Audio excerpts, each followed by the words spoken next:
দর্শক, আমরা এই মুহূর্তে দাঁড়িয়ে আছি সিলেট টু জকিগঞ্জ রাস্তায়।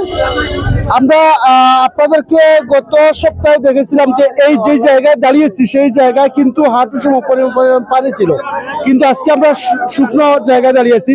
বন্যার পানি কিছুটা কমা শুরু হয়েছে, কিন্তু ইতিমধ্যে বন্যার পানি কমতে শুরু হলেও এই জকিগঞ্জের যারা দন্যাঢ্য ব্যক্তি আছেন বা যারা প্রবাসীরা আছেন তারাই কিন্তু এগিয়ে এসেছেন মানবতার কল্যাণে। আজকে এখানে ত্রাণ বিতরণ করা হচ্ছে। সেই ত্রাণ নিয়ে আসছেন জকিগঞ্জের এক কৃতি সন্তান ক্যাপ্টেন ফাহিম। তিনি ইউকেতে থাকেন এবং তিনি জকিগঞ্জ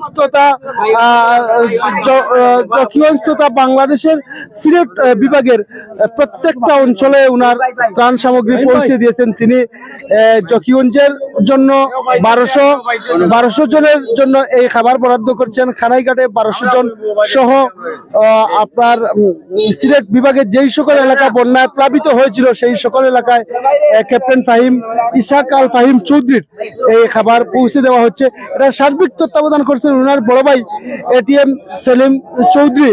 আমরা ওনার কাছ থেকে একটু জানার চেষ্টা করব। এখানে আসলে আমরা বলতে পারি যে ক্যাপ্টেন ফাহিম যেমন মানবতার কল্যাণে কাজ করছেন, দেশে বাংলাদেশে উনার বড় ভাই এটিএম সেলিম তিনিও কিন্তু এই ত্রাণ সামগ্রী নিয়ে মানুষের দরজায় দরজায় পৌঁছে দিচ্ছেন।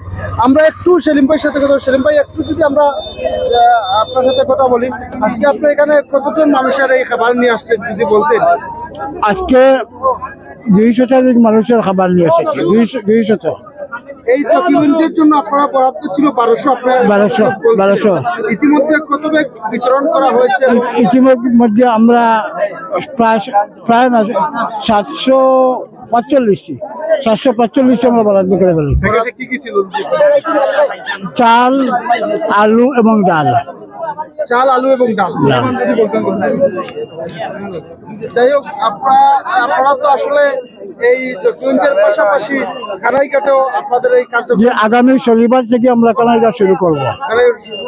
বন্যার কিন্তু পানি কমেছে, মানুষের দুর্ভোগ করেছে, অনেকে খাবার পাচ্ছে, কিন্তু বন্যার পরবর্তীতে অনেকের বাসস্থান কিন্তু ভেঙে পড়েছে। এই বিষয়টা নিয়ে আপনাদের কোনো চিন্তা ভাবনা আছে কিনা যদি বলেন। আমি আমার ছোট ভাই ফাহিম আল ইসলাম চৌধুরী আজীবন থেকে মানুষের বাসা বাড়ি এবং বিভিন্ন সহযোগিতা করে আসছে, এবং ওনাকে আমরা জিজ্ঞাসা করি নাই, কারণ আমি ব্যক্তিগতভাবে আমার ভাই যেভাবে বলে সেভাবে আমি কাজ করি। উনি আমাকে অর্ডার করেছেন এগুলো দেওয়ার জন্য, এবং পরবর্তীতে আশা রাখি মানুষের বাড়ি ঘরে যথাসম্ভব সহযোগিতা করবেন। ধন্যবাদ আপনাকে, ধন্যবাদ। দর্শক, আমরা একটু কথা বলবো। আচ্ছা, আমরা যে বিষয়টি হলো, এখানে আপনাদের নির্ধারিত কার্ড দিয়েছেন অনেককেই, কিন্তু কার্ডের বাইরেও কিন্তু অনেক লোক এসছেন এখানে। তাদের জন্য আপনার কি পরিকল্পনা রয়েছে?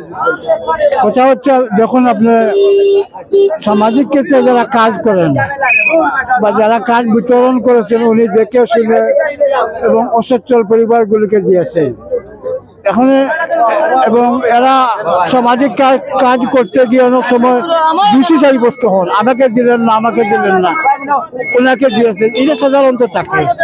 তারপরও আমি যখন বলে ফেলেছি যে এখানে প্রায় 300 বা 350 মানুষের আবদার, আমি আমার বাড়িকে বলবো যে এই 350 মানুষকে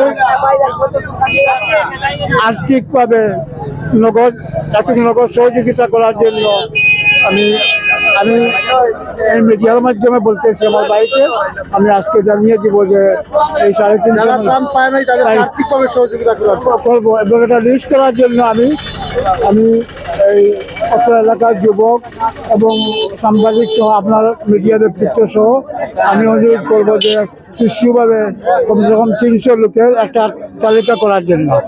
জি, ধন্যবাদ।